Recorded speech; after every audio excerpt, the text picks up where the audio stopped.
इलाही फखर जी ॻाल्हि आहे तव्हां उन्हनि सां ई गॾु हिकिड़े नेशनल टीवी ते नंढड़ा भाउ आहियो असांजा। मुंहिंजे लाइ इलाही वॾी बिल्कुलु ईअं आहे, फखर जी बिल्कुलु ॻाल्हि सुठी आहे ॻाल्हि आहे। ॿी आया साहब इहा माना तमामु बहितरीनु ॻाल्हि कई त माना इंट्रस्ट पैदा थिए पियो थी जिते किथे कल्चर में पंहिंजे नौजवान में इंट्रस्ट पैदा थिए पियो पर उन जा नुक़सान बि कुझु थियनि पिया। पाण वटि मोस्टली जेका शइ हींअर टारगेट थिए पई उहा इहा ई पई थिए त माना माण्हू जो ग्लैमर कहिड़ो आहे।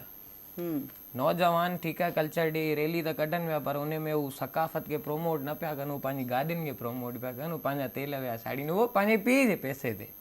ॿुधव काफ़ी सारियूं अहिड़ियूं शयूं आहिनि मुंहिंजे हिसाब सां आउं चवां थो त मूंखां जेतिरो थी सघियो आहे मूं ग़लति शइ खे कॾहिं प्रोमोट कोन्हे कयो न। मूं सिर्फ़ु पंहिंजी महिनत मुंहिंजी अॼु ॾींहं ताईं इहा आहे, अॻियां मुंहिंजो इहो इरादो आहे त आउं सॼी दुनिया खे मजबूर करियां सिंधी गाना ॿुधण ते।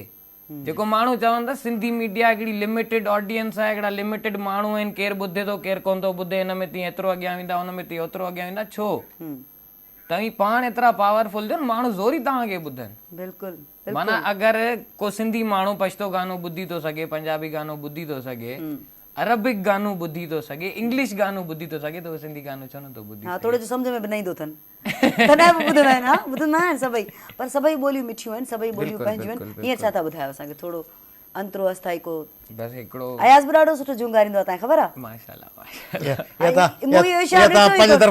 अच्छा अयाज़ तव्हांजो मुंहुं इशारो माफ़ कजो ॾिठो ई कोन, तव्हां कुझु हीअं कयो छा? कैमरा ॾिसी करियो जी प्लीज़। ॿ लाइनूं तव्हांखे ॿुधाईंदुसि। जी जी ही सर तव्हांजे लाइ इन लाइनूं।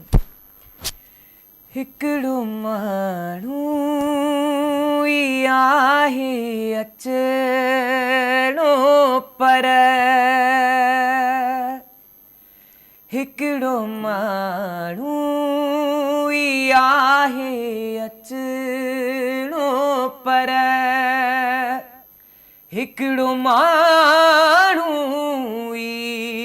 आहे अचणो पर, मूं सॼो घर खणी सजायो आहे, ज़ोर केॾो हवा लॻायो आहे, मूं जॾहिं को ॾीहो जलायो। वाह छा ॻाल्हि कजे, छा चवंदो?